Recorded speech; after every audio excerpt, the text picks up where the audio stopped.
we would get asked specifically about things like, why doesn't this happen? Or why doesn't that happen?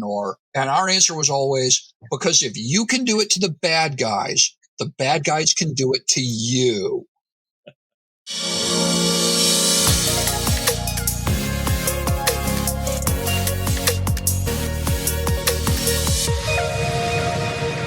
So I'm interested in the process that you went through in order to develop firearms for the game.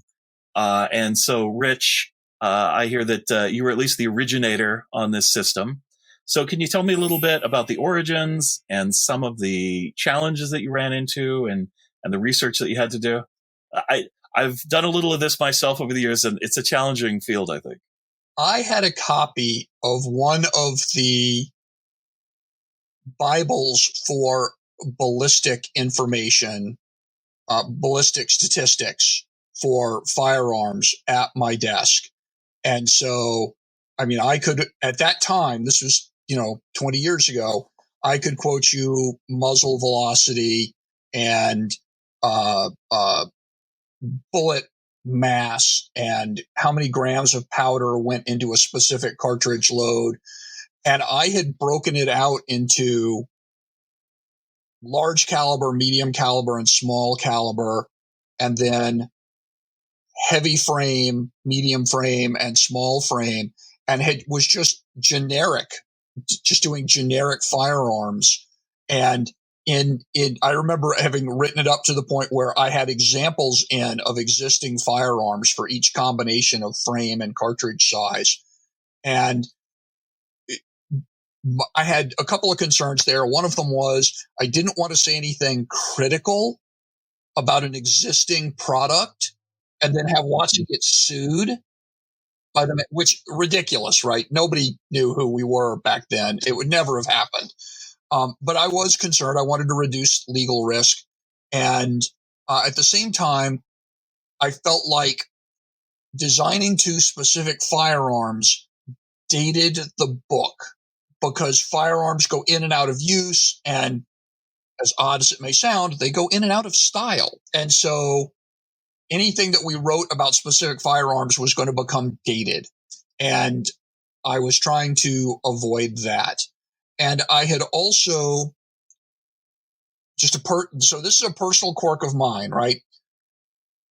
If you roll a single die for damage, the percent chance of you getting any particular score, including the dead median on the roll, is a flat line.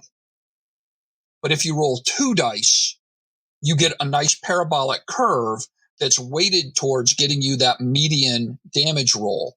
And so all my firearms had there was no 1d8, but there were plenty of 2d4 in there.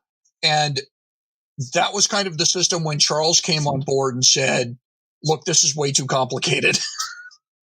Let's do something that's easier for the GM and easier for the players.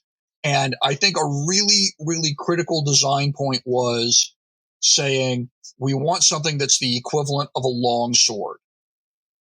A longsword is like a very plain vanilla D&D weapon. It does 1d8 damage. Let's pick something and set that at 1d8 and then scale everything either up or down from there. And that's my memory of how we started getting to the design that wound up getting published. And we were also struggling with, I think, the perception that firearms are deadlier than hand-to-hand weapons, right? So and as Rich points out, people care an awful lot more about the differentiation, or some people care an awful lot more about the differentiation between a Smith & Wesson 10 millimeter and a 38 revolver, right? There's all this people, a larger group of people that pay attention to that sort of thing versus knowing the nuances of 16 different varieties, even within the medieval, longsword, arming sword, broadsword category of things. And Charles and I spent a lot of time talking to those people on the WotC boards after the game came out. Yes, we did. Yeah. But, in the end, I think we settled on this idea that firearms would have 2 dice of damage, right? Isn't that how we worked it? Yep. Firearms differentiated from hand-to-hand weapons, that they were always 2dx, right? And that gave us the ability to put that higher level of perceived lethality in the hands of even lower level characters to sort of like and flatten out a little bit. You know, in D&D, there's this sense that you're going to start here and your damage potential is going to go way up, right? And it's going to scale with your level. But we wanted to flatten that just a little bit so that a first level character with a firearm was, you know, a little bit higher and did not ramp up as fast. I think we felt that created, at least from my recollection of my thinking, and perhaps it was the consensus of the group 20 years ago. But like this idea that created something that was both more cinematic and also more realistic, right? That you didn't quite always know what was going to happen when you went into a combat sequence based purely on the CR of your opponents. And yeah, I had this design idea, previous stuff I had worked on, that basically, if you have one team with a firearm and one team that has hand-to-hand weapons, at distances of like greater than 30 feet, where it's going to take you more than one action to close the distance, the guys with the firearms win every single time. It's not even a contest, right? And so, and I would constantly refer back to the movie Aliens when we were talking about this, because every time the Colonial Marines and aliens get a chance to engage the xenomorphs at distance, the Marines win, just hands down. So the movie has to do all this stuff like making them run low on ammo and letting the Xenos sneak up on them and taking them to the reactor where they're not allowed to shoot in order to make the Xenos a viable threat. And it worked in that movie. There's a lot of tension and a lot of action and drama in that movie. And so that was definitely something that I was constantly looking at as we were going through play tests and iterations on the gun rules. And did you find it challenging to balance sort of like melee characters with enemies with firearms or vice versa? Oddly enough, now that you mentioned that, I've been thinking a lot about what character did I play in Charles's post-apocalyptic game, because I remember playing it, and oddly enough, I played a martial artist. That was what I played in that game. So it was constantly like, could I get close enough to fight the enemies, and how do I do it? And that was an additional tactical challenge that in every encounter. Right. And I think that one element of the sort of what I was saying about sort of flattening out the importance of firearms is that it did create a situation where, like, there were definitely class abilities, feats, and things like that, if you were a firearms specialist, that you could use to get better and stronger. And as you went up in level, your character would be more and more impressive. But I think maybe there was more of that in the hand-to-hand side, so that as you built out a character like a martial artist or a Schwarzenegger-like fighter type, whatever you're doing, you're going to ultimately be able to equip the firearms. Really, not even that far down the road. I guess the meta design element there is that you're looking to make give the firearms their due, so that, like, because they are important to modern fiction and modern movies and all that sort of thing. But at the end of the day, not make it be the thing that everybody's going to do because it's so obviously better than everything else, right? It's got to be just down here so that there's interesting other ways to achieve the same sort of prowess that you want your character to have. Get to have, and how we don't make one weapon obviously better than all the others. There's another game that basically had like the Desert Eagle as the only weapon that did 1 d10 damage. So in any modern situation, the players went for the Desert Eagle first, as opposed to any of the other weapons that were available. Yeah, I think that's a big challenge in modeling. Another thing that strikes me as very different is the range at which combat can happen in a modern setting, right? So at the extreme end, you've got your sniper, which is a classic movie action character who can pick people off from a mile away. But in a party-based game, how do you deal with this kind of challenge as a game master or as a designer? Well, I'll tell you something that we said on the boards a lot, because we would get asked specifically about things like, why doesn't this happen? Or why doesn't that happen? And our answer was always, because if you can do it to the bad guys can do it to you. If you want to be able, to have a sniper rifle that can shoot somebody out at the curvature of the earth, that's the tactic the bad guys are going to take and use against you. And that's a great public facing answer, but I think the real answer kind of goes back to what Jeff was just saying, that you want to create at the end of the day, we're not trying to simulate anything, right? And that's another thing. Like, there's a certain percentage of modern gamers that want their games to be simulationists, particularly 20 years ago. Like, simulation is what we're about. If we're simulating anything, it's that cinematic feel we've talked about an awful lot throughout all of this, right? And we're also trying to create a game that functions as a game, right? Everybody comes to the game table and has fun. And so, like, all of these elements are going to contribute to those things more so than a one-to-one simulation of how things actually work in the real world. But as Rich points out, the simulationists could sometimes make themselves be known on the WotC boards, VN World, or wherever they're talking about the game back in 2002. And a lot then goes to how the GM sets up scenarios and encounters, right? You don't want an encounter that's 3 miles of a map, right? That's too big an encounter unless you're playing some big battle for some reason.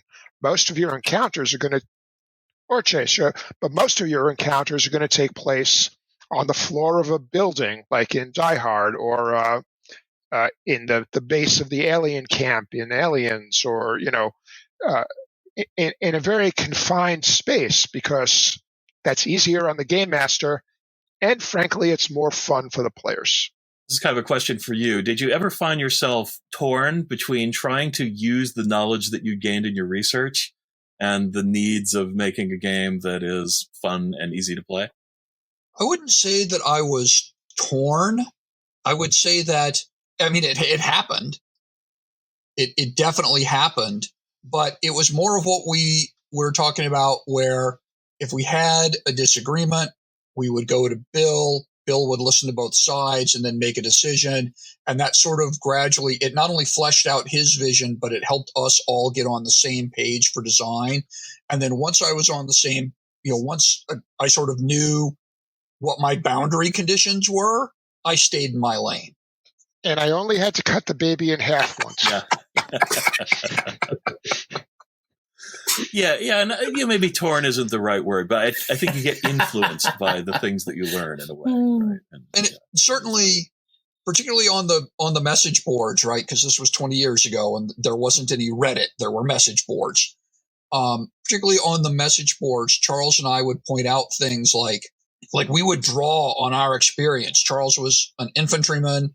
I was a failed helicopter pilot who had become a tanker. And so we had kind of a broad experience with military equipment. And it often came up, how can you take out a tank with a machine gun? That doesn't make any sense. And we would point out that really all the rules simulate is you're making the tank not be functional and operable anymore, which you can do by destroying the optics. The tank treads are actually can be vulnerable to repeated small arms fire. There are ways that you can disable a tank without actually blowing it up. This was sort of, on the one hand, we took our detailed information and put it to work on behalf of the game. But on the other hand, we weren't really, we knew what we were doing. We had all reached a sort of agreement on what we were doing and pushed that forward. And Charles mentioned it earlier, but to go into it a little more detail, one of our mantras as part of the Wizards design team was, don't make the player look for the fun, right? Get to the fun as fast as you possibly can, because otherwise we failed. And so that was what we were trying to do. Yeah. And that mantra came in very handy for me when I was working on Marvel Superheroes Adventure game. That game was all about get to the fun now. Yeah. Can you give me an example of where that principle was applied in the design for D20 Modern? Well, I think just like they were talking about, making the weaponry fun to use and functional in a wide varieties of maybe not quite realistic situations, but certainly stuff we've seen in movies, right? I know they didn't want to blow up the tank with the machine gun, but sometimes you just got to blow that tank up, right? And so we try to do things like along those lines. Also, like the idea of the classes, right? Give them abilities and ways to do stuff so they are not non-functional heroes right from the beginning, right? Even at first level, our characters had to be somewhat competent. Right. They had to be. Right. Every character needed something fun and colorful to be able to do early on. It wasn't to overpower low-level characters, but it was to give them the sense that they weren't just Joe Schmoes off the street entirely, even at first level. Yeah, the days of the first level wizard with 3 hit points, were right out of there. Right. Yeah. Did you have situations where, you were weighing sort of the cinematic character of weapons and armaments and vehicles and things versus how they tend to work in real life? Did you always side on the idea of cinema or strike a balance? I mean, from my point of view, looking at what the guys were doing, was it fun? Did it work for the game? And then was it cinematic was always a little bit in my head. But the first 2 are important. If it works and it's realistic, that's great. If it's realistic but not fun, that's not great. Right. I think you wanted in the dichotomy that you present between cinematic and realistic, I would say that the cinematic was the priority, but the realistic always had to inform it. So there was you were never breaking a suspension of disbelief in almost any style of game because you ignored the realism for the cinematic.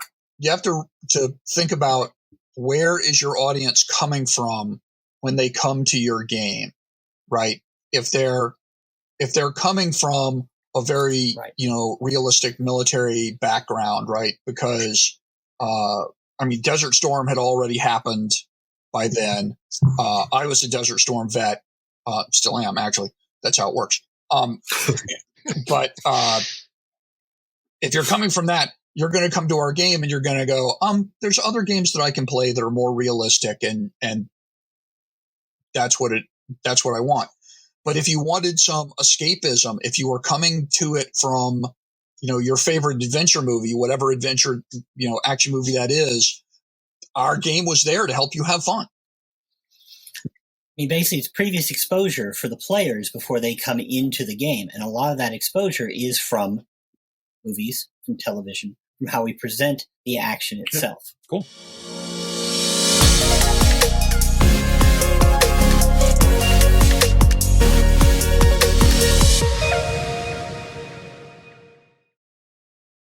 We wanted everyone to have a role in every encounter. Even if your wheelman was doing most of the big action, everybody else needed to participate.